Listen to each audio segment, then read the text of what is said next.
Prologue: The Jester's Escape. Yuki Kagarazaka is a genius.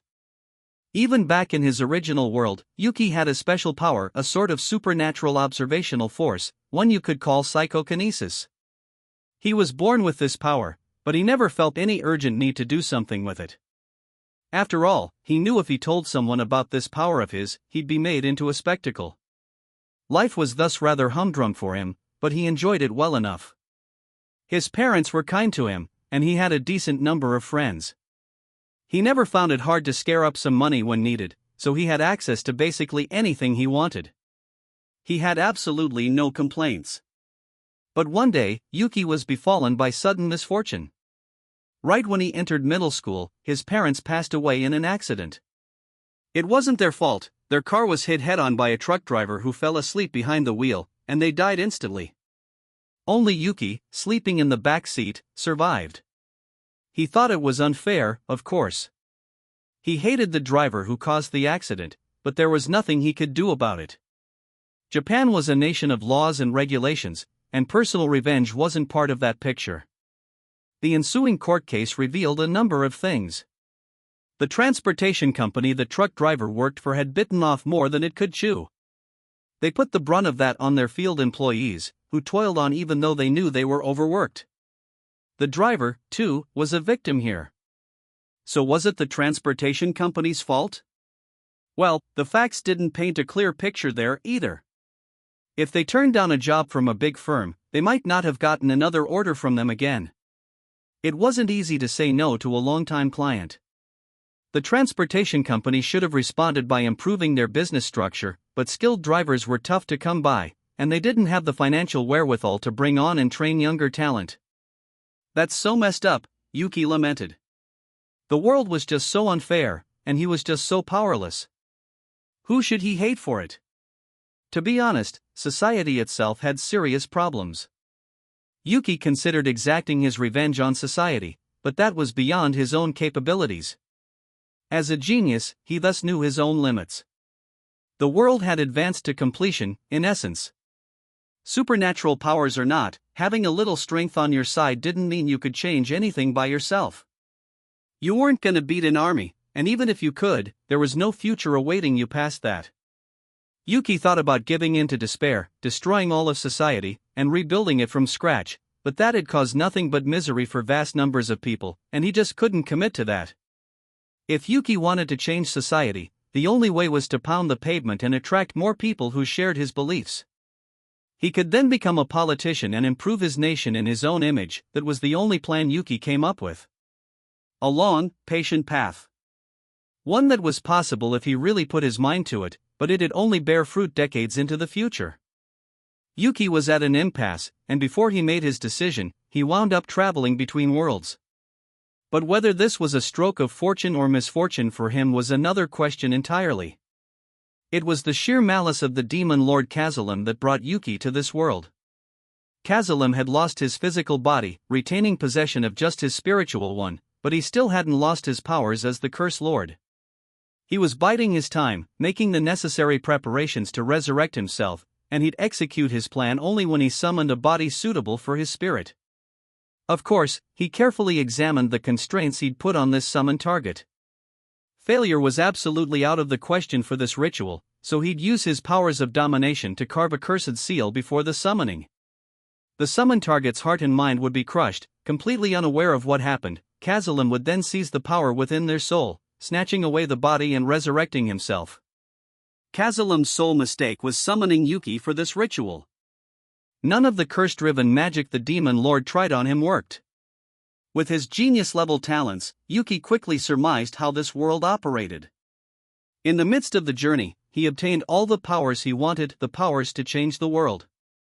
It was pure, unadulterated energy, a power from the soul that he could alter to his liking. The name of it, the unique skill initiator. He had told Rimuru that he lacked any special skills, but that was a bald-faced lie. The first thing he initiated with this power was anti-skill, the ability to cancel out anything hostile coming his way. That immediately foiled Kazalim's scheme. Not only was Kazalim defeated, but he even had to capitulate to Yuki. Now Yuki found meaning to life in this world. Here, it was eat or be eaten. The laws governing civilization were still incomplete, and it'd be a while until they even approached perfection. Therefore, it was left to him to become this world's leader and guide it in the right direction. Yuki had decided to tackle this unfair world head-on. It was a challenge that drove him forward. This world was his for the taking. Yuki had escaped the chaotic scene at the cathedral with his 3 servants, Laplace, Footman, and Tyr. The group promptly tried to flee the Holy Empire of Lobelia. They considered staying nearby and gauging the situation but ultimately decided that remaining there was too dangerous. The berserk hero Kranoa wasn't the kind of pushover Yuki could control. She was a fearsome figure, one who saw any living, breathing being in sight as her enemy. Granville must have known that when he offered to fight alongside Yuki. He hated to admit it, but this time, his enemy had the upper hand. What a travesty, though, eh? We finally gave the demon Lord Luminous the slip. We were one step away from Nab being a hero, the greatest weapon anyone could hope for, and now look, Laplace lamented. Ho ho ho! Footman chortled. Her strength was nothing I've seen in this dimension. It is a pity we couldn't bring her to our side, but against her, everybody there would have been killed, no? That was the logical conclusion, but Yuki wasn't sure things would go that easily. Yeah, who knows? 'Cause in the end, the demon Lord Rimuru's a freak of nature, huh? And Luminous and Leon were on site, too, so we're talking 3 demon lords and a small army of decent magic-born. No matter who won, it sure wouldn't surprise me, Laplace replied. Precisely, said Tyr. Granville is a former hero himself, so he's quite strong, too. I can't even fathom who would come out on top. Laplace and Tyr weren't as optimistic as Footman. Like Yuki, they were also contemplating a possible victory for Rimuru's side. Certainly, for Yuki's purposes, Kranoa annihilating everybody on the scene would be the best way to end the day. That'd rub out Rimuru, a tremendous nuisance, Granville, a pain in the ass, Luminous, a likely future threat to him, and even Leon, the nemesis of Laplace and his cohorts. With all of them gone, the West was as good as under Yuki's control, and while Kranoa would still be a handful, she wasn't that scary to him if she lacked any sentience. For all he cared, they could just bait her with some monsters and banish her to the other side of the desert or something. If an adversary was all strength and nothing else, Yuki wouldn't even see it as a threat. That was why he hoped, at least, to find out who survived, but... No, we were right to run. If we got involved, I don't think any of us would have come out unscathed. And besides, his instincts told him something bad was about to happen. They needed to figure out their position in this free-for-all, if only so they could form a strategy, but Yuki trusted his instincts and chose to flee anyway. If Kranoa was defeated, the surviving demon lords would no doubt be openly hostile to him. Rimuru had probably noticed Yuki's betrayal by this point. He couldn't talk his way out of that any longer. With this defeat, they had lost their base of operations, their position, and everything else in the West, and all, Yuki thought, because he was foolish enough to fall for Granville's offers. He was thus willing to accept this result as his just deserts. That was why, when it was time to flee, he didn't hesitate for a moment. This firm decision-making acumen was one of his greatest assets, and it had seen him through some difficult spots time and time again. Yuki assumed this would be another one of those times. But he soon came to realize how sorely mistaken he was. Suddenly, as Yuki's group quickly traversed the landscape, a single man stood before them, blocking their path. Next to him was a blue-haired girl whose beauty immediately drew your attention, wearing a dark red maid outfit that looked extremely out of place. Who are you? Yuki froze, sensing the danger. The man ignored Laplace's question, his eyes transfixed on Yuki. Nobody else mattered to him. Ho ho ho! If you mean to get in our way, Footman took a step forward, ready to eliminate this duo. The next moment, he was sent crashing to the ground by a new figure, another girl, wearing the same dark red maid outfit as the blue-haired one. This girl's hair was green. She was none other than Misery, who had been on assignment in Inglesia until a few moments ago. The appearance of Testarossa put an end to that mission, and so she flew over. And with Misery here, the blue-haired figure must have been Rain. The two of them served only one man, the demon Lord Guy Crimson, Lord of Darkness and the most powerful being in the world. His rouge hair, darker than blood, fluttered in the breeze, his crimson eyes twinkling like gems as he beheld Yuki. "Hey! The first time we've met, I think? You've been attracting my interest." Guy's gaze was frozen upon Yuki. No one else was permitted to enter his sight. Yuki, detecting this, wasn't sure whether to feel happy or sad about that. Given the way Misery just dispatched footmen, he had a decent idea of his foe's powers. And not just that, the colors of their hair, and the unusual made uniforms, matched those of a curious group Kigali, Kazalam, and Clayman had all told him about.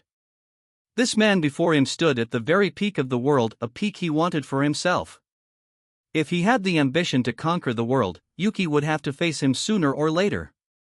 "Ah, so you're Guy Crimson, hailed as the most powerful of the demon lords? It's an honor to meet you. My name is Yuki Kagarazaka. To think that you'd come to me, did you want to join forces?" Yuki grinned at Guy, never letting himself be overpowered. This was, he knew, very wishful thinking.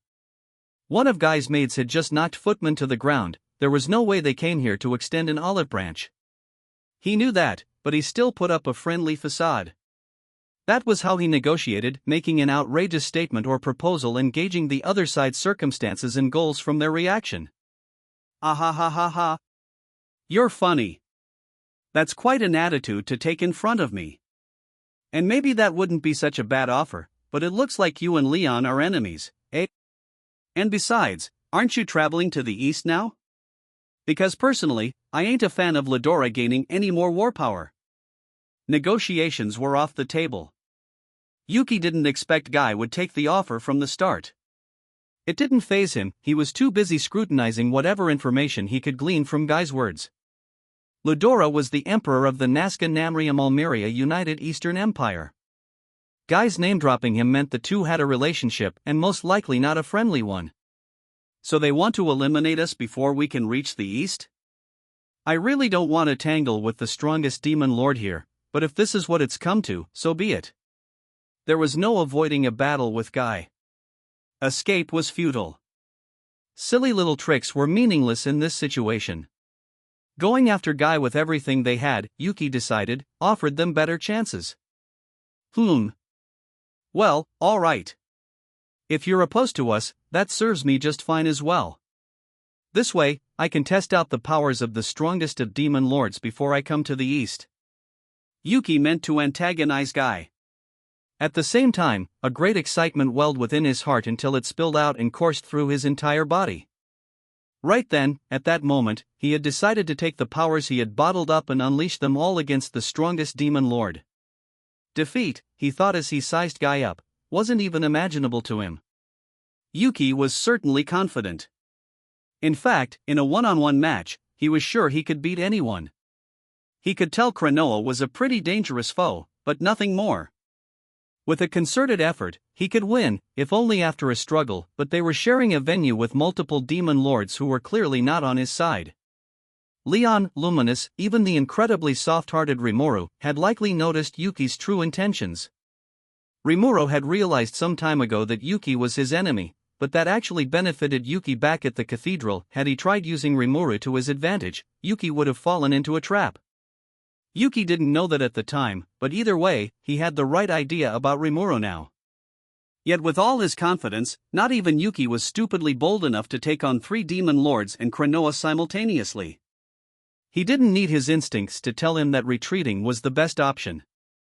Now, though, this was different. The man standing in front of him was all the warning he needed, and once he realized that, Yuki resolved to handle matters with everything he had. Guy flashed a bemused smile. "Oh, you think you can beat me?" "Well, kind of.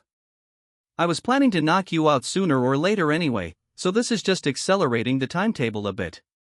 Yuki's attitude quickly stoked the murderous ire of Rain and Misery, but they'd never open their mouths without their master Guy's permission. The demon lord was the absolute ruler, and any concern for his safety was therefore a sign of disrespect. Guy was a capricious demon lord, merciless to anyone he deemed not worth his time. Rain and Misery just barely earned that acceptance for themselves, but get on his bad side, and they'd be killed in an instant, no doubt. That was the clear difference in power between Guy and his maids. Laplace couldn't move. He was like a frog transfixed by a venomous snake. If he tried to assist Footman, Rain would certainly retaliate. It was 4 against 3, numerically speaking, but the yawning gap in strength was extremely cold comfort to him. He might be able to take on Rain and Misery alone, but with Guy around, he didn't stand a chance. Yuki seemed ready to take on Guy, but Laplace saw that as a foolhardy challenge. Forget it. Anyone but this dude. Cronoa was on another dimension herself, but this guy crimson's a cross-my-heart monster, I tell ya. This ain't even gonna be a fight. We can't run, and who knows how long the boss can hold out. I suppose that's gonna be the key to survival here. Laplace deserved praise for identifying even a small slice of Guy's potential force. But beyond that, his strength of heart, the ability to consider fleeing instead of collapsing to the ground heartbroken, demonstrated his true worth. He knew about Yuki's strength, but Yuki was hiding exactly how much he had from them. Would it even work against Guy? Still, even if Yuki was no match for Guy, Laplace intended to rescue Footman, take Tyr, and get out of there. Yuki would no doubt pick up on this and give him a hand, that's how much Laplace trusted him. The only problem with this plan was that Rain and Misery were abnormally strong menaces themselves. They weren't careless enough to give Laplace an opening to save Footman. He hesitated to make any untoward moves against them. He wanted to find a way to rescue his friend, but the problem, it turned out, had a ready solution. Hey! Let him go. The order came from Guy to Misery, who, of course, offered no resistance, immediately releasing Footman. Well, that was easy. Now I guess we got an escape route after all. Laplace was almost beginning to feel optimistic about his chances when things took a different turn. Don't worry, if you beat me, I'll let you all go unhurt. Guy seemed to be contradicting himself. What did defeating him have to do with letting Yuki's group leave? It was hardly reassuring at all. Thus, distressed and depressed, Laplace decided to just watch the proceedings, praying for Yuki to win. Yuki was the first to act. His supreme confidence, driven by the firm belief that no magic or skills worked on him, led him to unleash a kick on Guy.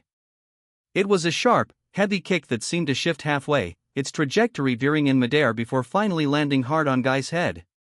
But it was Yuki's face that wound up wincing. Eesh. You're so solid. His anti-skill worked against all things, penetrating the defenses of any foe, but despite being directly attacked, Guy stood there, totally serene and not demonstrating an ounce of pain. There was no trick or trap involved. It was just that Guy's body was more solid than diamond itself, and the mix of toughness and flexibility was a truly ominous threat. That's just how Guy was. That barely triggered an itch. Some battle this is. Humor me a little more, would you? 'Cause otherwise I'm killing all of you. With a smile, Guy conjured flames in his right hand. It was the elemental magic napalm burst, a searing fire reminiscent of a dragon's long, twisting form. At a temperature of several thousand degrees, it could instantly vaporize any human being, and now those draconic flames were wrapping around Yuki's body. You're wasting your time with magic. Yuki shouted, trying to throw the self-satisfied Guy off guard, then leaped away, a chill running down his spine. Ha! You got some good instincts, don't you? Guy smiled as he asked the question, but Yuki was too busy rolling on the ground to answer, frantically trying to put out the flames. Anti-skill did work, and it did prevent Guy's spell from injuring him. But the magic fire, which should have immediately extinguished itself, simply kept on burning. Even worse, it consumed oxygen just like a normal fire. Left unattended, it would have starved Yuki's lungs of air and killed him. What felt like ages to Yuki was just a few seconds. That's why he took no damage, but if Yuki failed to notice and kept attacking Guy, that would have sealed his fate. He'd instead focused on putting out the fire, as ridiculous as it made him look. Then, gauging Guy's reaction, Yuki considered one possibility he sincerely didn't want to believe in. He hated to admit it, but he needed to check how feasible it was. So standing back up, Yuki asked the question, not really expecting an answer. Why didn't you follow up and attack me again? This isn't some kind of chivalrous duel. Ah ha ha. Quit playing dumb. You must have realized by now, right? I've picked up on the secret to your powers. I knew it, mused the disgusted Yuki. His anti-skill was omnipotent, capable of annulling all forces, but when faced with the sort of arts that fused magic together with skills, he couldn't cancel both at once. That was the only flaw to his skill, and therefore his sole weakness. Plus, no matter how much he could power himself up, Yuki was still just a human being. Perhaps he could generate antibodies to dispatch any poison attacks, but he couldn't go for very long without oxygen. This weakness, one created simply by being a living creature, made Yuki comprehend the extent of his disadvantage. Guy stood there, composed. See, there's this man I know who can cancel all forms of magic, but if we ever fought, I'd still win. Why? Because he can't cancel out anything besides magic. And as far as I know, there's no way to perfectly block the laws of physics in this world. Put all your focus on one point, and you'll open up a hole somewhere else. It seems like your ability applies to skills as well as magic, but, he looked down upon Yuki, airing his thoughts instead of landing another strike. The detached, casual air was all carefully calculated. It'd be easy to kill Yuki, after all, but that wouldn't be any fun. Instead, Guy wanted to break his heart and force him to admit defeat in his despair. He already had him worked out. Yuki's attack told him all about what made him unique, and he had come up with countermeasures. No matter how well he could dispel magic and skills, he was human and thus eminently beatable. Humans were weak, sporting frail bodies laden with vulnerable points, and it wasn't even worth formulating a strategy for killing them. Even in terms of core physical ability, there was a wide gap between Yuki and the Demon Lord. With Yuki's kick earlier, Guy left only a single small barrier in place as he tried blocking it, but it didn't even leave a scratch. Look at their respective magicule energies, and it was comical to compare them at all. Guy was on the level of a true dragon, and for him, it'd be simple to launch another magic spell while Yuki was busy dispelling the first. But just killing you on the spot would defeat the whole purpose of me showing up. Why don't you try entertaining me while I'm here? Guy lorded over Yuki and taunted him. He wanted to corner Yuki, make him unleash his full powers, and only then would he utterly overwhelm him and claim victory. Yuki, meanwhile, could tell what Guy was thinking, painfully so, but he had no response. The breezy confidence vanished from his face as he coolly analyzed the situation and pondered a way to make it out alive. He was a rare genius, and his genius-level brain told him that the difference in strength was cataclysmic. But he didn't give up, instead mentally groping for any and all alternatives. The only hope he found was that Guy took him so lightly. Yeah, with this much of a difference, I can see why he'd look down on me. But he's also just a tad bit arrogant. Yuki still had some tricks up his sleeve. One was the supernatural ability he was born with, another was avarice, the skill he took from Maribel. The third was instigator, capable of creating skills on the fly as needed. With those, he thought, he could make it through. Not killing me when you had the chance was a real bad idea. Gathering his breath, Yuki turned back toward Guy. Well, just because you've spotted a few of my abilities doesn't mean you're safe to order me around yet. This wasn't sour grapes. He really believed this. If an opponent became riled up and lost their cool, that made them more likely to commit an error. That was the aim behind his taunting, but as he verbally parried with Guy, he also ran his powers up and down his own body, powers he usually kept bottled up. His spiritual force flowed, focusing itself around his soul, and he was using it to enhance his physical body, from human to enlightened, and from enlightened to saint. It was an evolution, one that lifted him even higher than Hinata, and when it was done, Yuki stopped breathing. A full saint was equivalent to a spiritual lifeform. Hinata was still too much a prisoner of her own physical body, but Yuki was already a level above her. Respiration was no longer required. Having disposed of his human weaknesses, Yuki was now striking a much stronger presence. If you converted his energy stores to magicules, they were now closer to Leon's or Luminous's. But Guy wasn't moved. What a disappointment, he said, wholly non-agitated. Is that your full power? Then we could duke it out 1,000,000 times, and you'd still never beat me. Yep. And in that case, let's have some fun. With Yuki's signal, the battle began anew. And then, Yuki found out exactly why Guy was considered the strongest being. Nothing but despair ruled over the landscape. Yuki was now sprawled on the ground. Before Guy's overwhelming power, absolutely none of his attacks struck for damage. No petty tricks would work on him. Even Yuki's greatest attacks, moves he spent untold hours honing, failed to land a scratch upon Guy. Goddamn MIT. Yuki lacked the strength to so much as stand up. Turning toward Guy and cursing him was about the best he could manage. But his heart was still unbroken, something he deserved high praise for. Laplace had burned the battle into his memory, never blinking once. It makes no sense to me. It ain't that the boss is a wimp. It's that Guy's just too much. Yuki was, indeed, stronger than Laplace imagined. He had some kind of eerie, supernatural force, and he used it to test out a variety of approaches with Guy.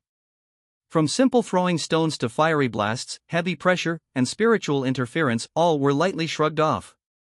Even with over 30 times the muscle of an average human, even with attacks lobbed at hundreds of miles an hour, it was just child's play to Guy. Not even anti-skill, the keystone of Yuki's defense, could fully disable Guy's magic. That's not gonna work on me any longer, you know? As he warned, Guy had apparently found a way through anti-skill. It was a shocking revelation for Yuki. Kazalim and Clayman had taught him much about the 10 great demon lords, including the fact that Guy and Meline boasted another echelon of power. But not even these advisors could have known just how much of a gap there really was. If they had, they never would have endorsed his world conquest fantasies. So this is what a catastrophe-level Guy is like.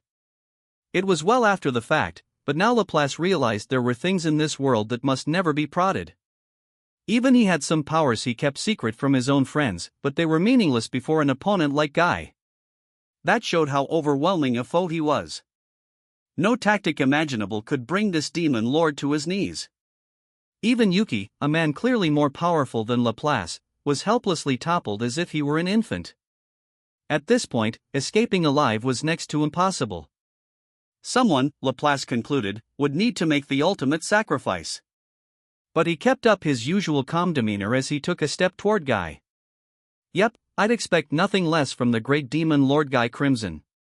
We're the moderate jesters, wisely, kind of a jack-of-all-trades outfit, and our boss, Mr. Yuki here, hired us for some assorted odd jobs. So now that he's been defeated, we're not really under any obligation to continue serving him. Laplace, what are you? It was incredibly petty, but Laplace seemed ready to betray his friend at that moment. He didn't know Guy personally, but the demon lord's selfishness and arrogance were the stuff of legend. He had no interest in the weak and refused to so much as talk to anyone he didn't consider worth his time. Taking this attitude toward Guy all but ensured Laplace's instant death, but it was also guaranteed to turn Guy's attention toward him, and Yuki could doubtlessly use that opening to make good his escape.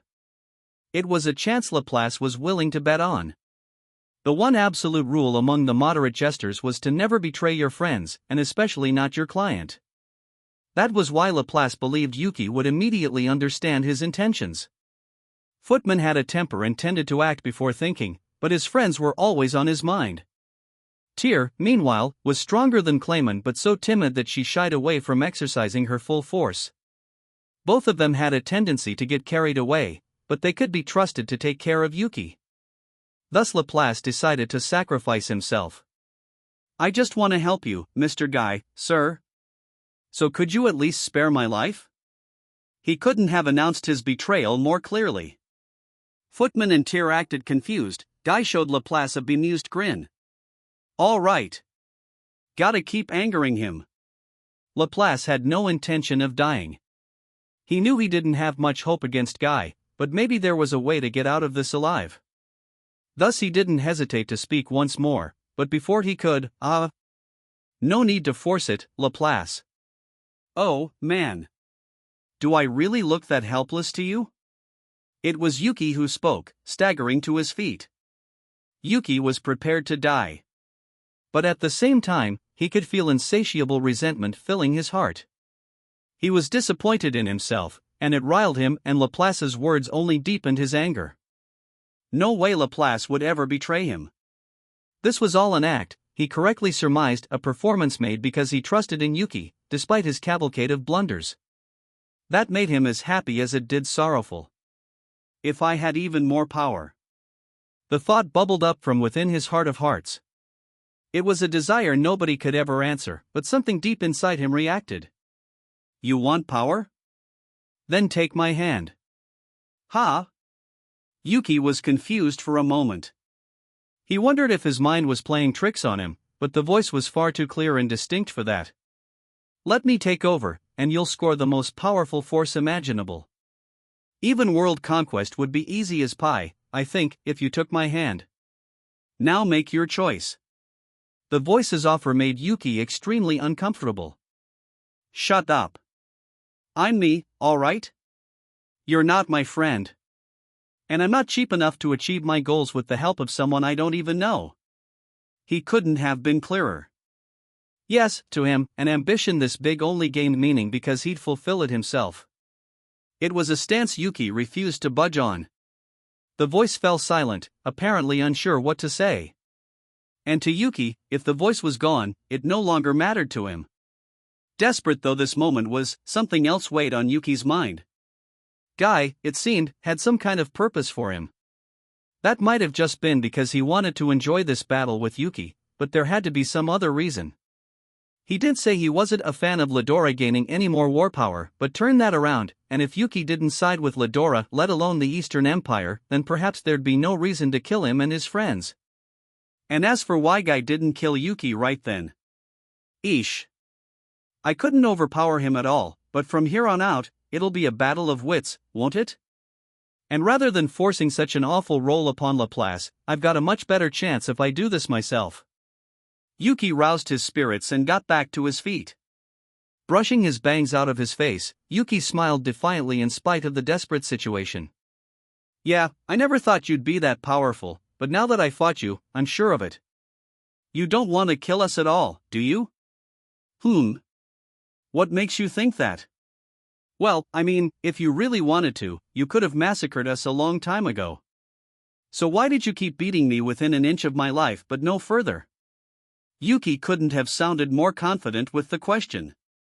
Anyone would think it an incredibly reckless thing to do, facing an opponent like Guy who had just demonstrated such impenetrable might. But Guy still seemed entertained.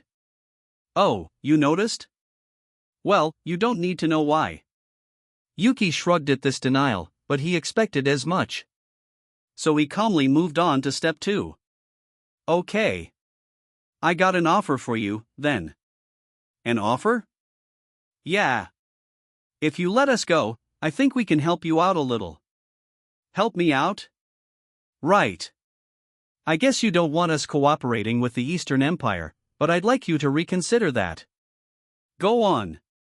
What I mean is, if we're trying to conquer the world here, then sooner or later we're gonna have to fight the Eastern Empire. And I just spent the past however many minutes learning how strong you are, I can feel it in my bones. I think it goes without saying that I don't plan to challenge you for a while to come, okay? So it'd be more natural for me to head over to the Empire and take it down first, right? This was coming completely out of left field. It left Footman and Tyr in the dust, certainly, and Laplace simply stood there as well, helplessly confused. He had just hatched a plan, was all but ready to die for it, and Yuki, his one lifeline, had stomped all over it. Now, he thought, it was solely up to Yuki's negotiations. The ball was in his court, but his fearless attitude gave Laplace an unstoppable cold sweat down his spine.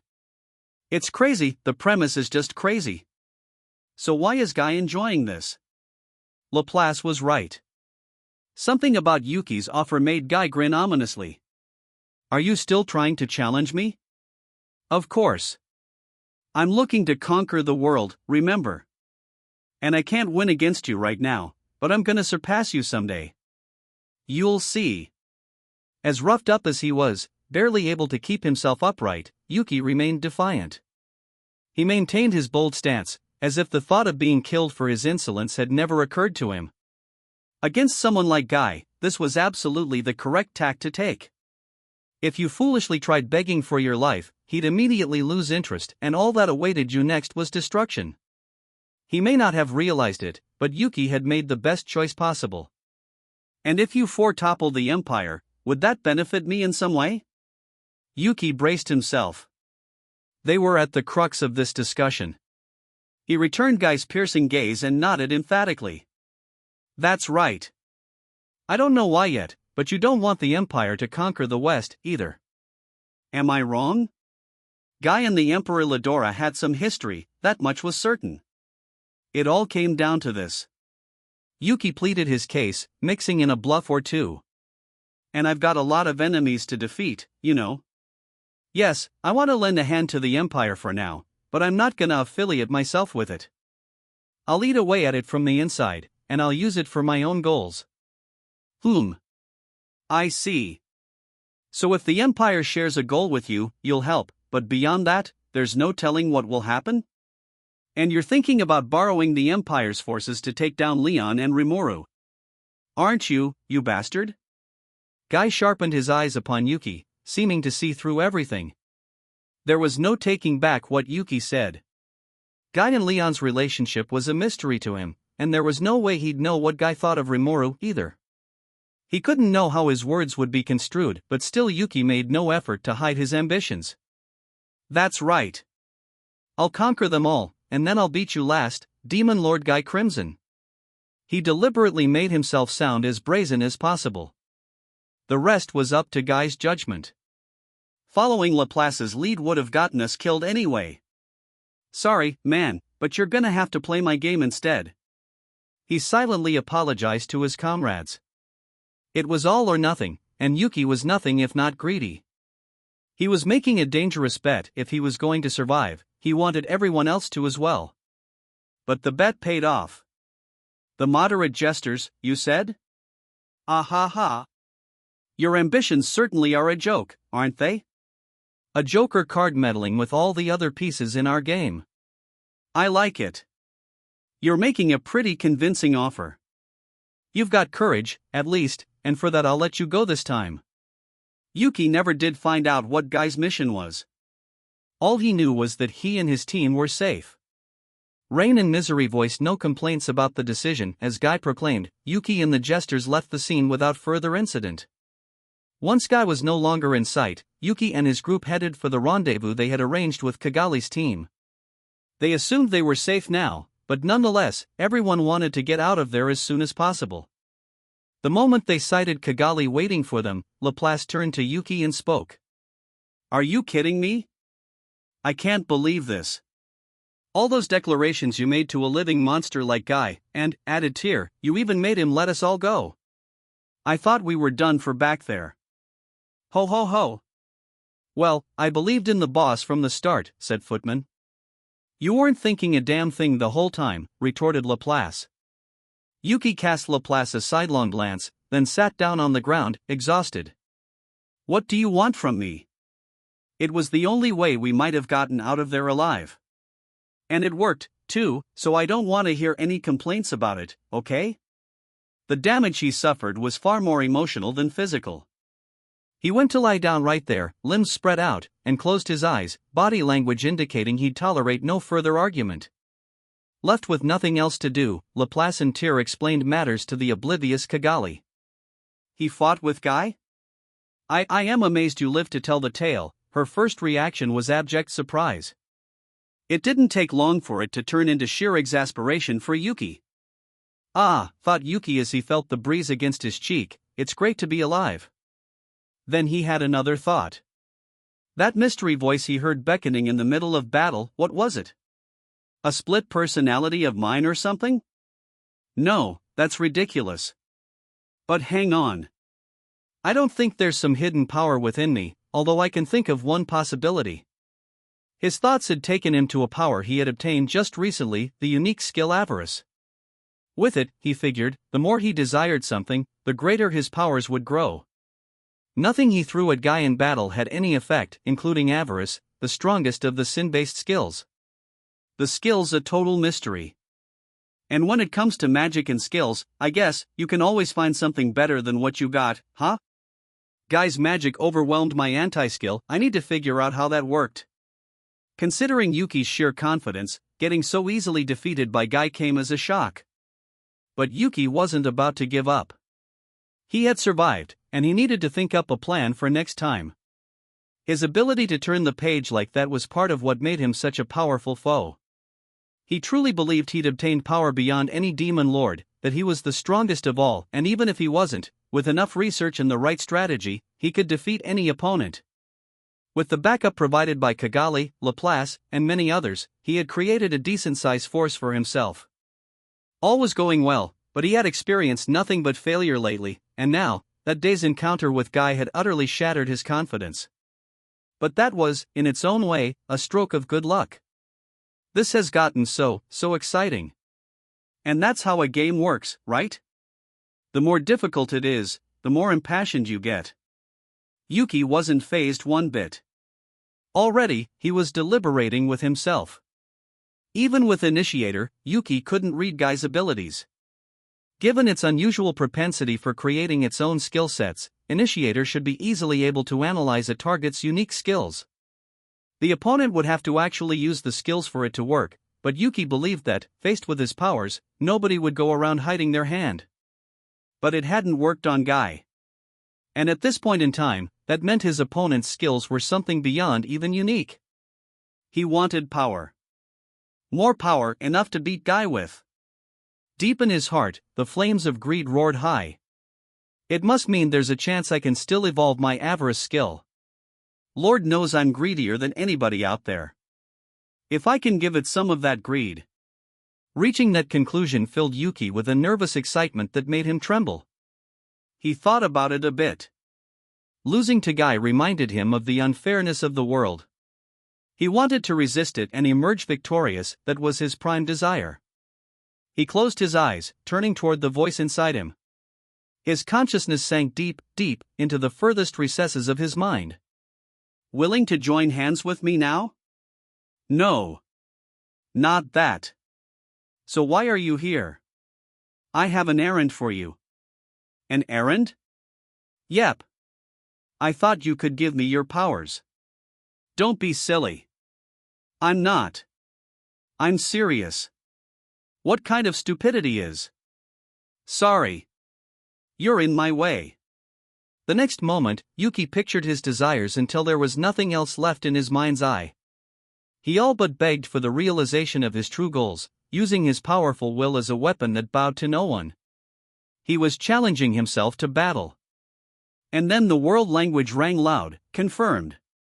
Conditions satisfied. The unique skill Avarice has evolved into the ultimate skill Mammon, Lord of Greed. Yuki opened his eyes, defiantly grinning. Then he spoke softly, too softly to be heard. I'll be sure to make good use of your power. That day, that moment, that location marked the birth of the world's most heinous magicborn.